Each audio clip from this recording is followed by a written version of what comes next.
എന്തായാലും മറ്റൊരു സംഭവം എന്ന് പറയുമ്പോൾ KSU പ്രവർത്തകൻ, ഈ ഒന്നാം പ്രതി അയച്ചുള്ള KSUവിൻ്റെ കണ്ണൂർ ജില്ലാ പ്രസിഡന്റ് മിഥുൽ വാലൻ്റെ വീടിന് നേരെ ബോംബേർ ഉണ്ടായിട്ടുണ്ട് എന്നുള്ളതാണ്. ഇന്ന് പുലർച്ചെ 3 മണിക്കാണ് ഈ ബോംബേർ ഉണ്ടായത്. കോഴിക്കോട് വടകര തിരുവള്ളൂരാണ് ഈ മിഥുൽ വാലൻ്റെ വീട്. അവിടെയാണ് ഈ ബോംബേറുള്ള സ്ഫോടക വസ്തു എറിഞ്ഞ് എന്നുള്ളത് മനസ്സിലാക്കുന്നത്. ഇതിൻ്റെ CCTV ദൃശ്യങ്ങളും പുറത്ത് വന്നിട്ടുണ്ട്. 2 പേർ ഗേറ്റിന് പുറത്ത് നിന്ന് സ്ഫോടക വസ്തു എന്തോ കത്തിച്ചെറിയുന്നതിൻ്റെ ഒരു ദൃശ്യമാണ് നിലവിൽ പുറത്ത് വന്നിട്ടുള്ളത്. ഹാഷ്മി സ്മിത.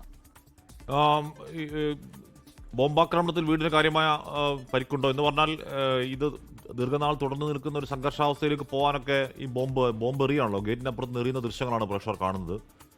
ആരാണ്, ഏതാണ്, എന്താണ് എന്നറിവുണ്ടോ അജീഷ്?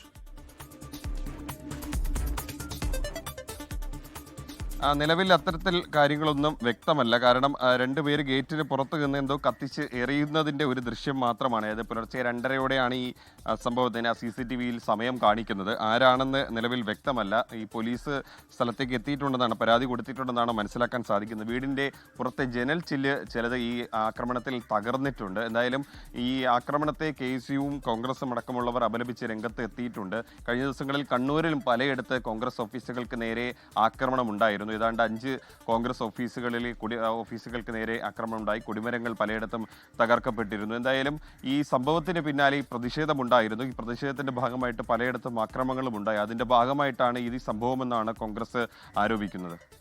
ലോകത്തെവിടെയായാലും ഏത് സമയത്തും 24 വാർത്തകളും ഓഗ്മെന്റഡ് റിയാലിറ്റി പാക്കേജുകളും എക്സ്പ്ലെയിനറുകളും വിശദമായി കാണാൻ ഞങ്ങളുടെ YouTube ചാനൽ നിങ്ങൾക്ക് സബ്സ്ക്രൈബ് ചെയ്യാം.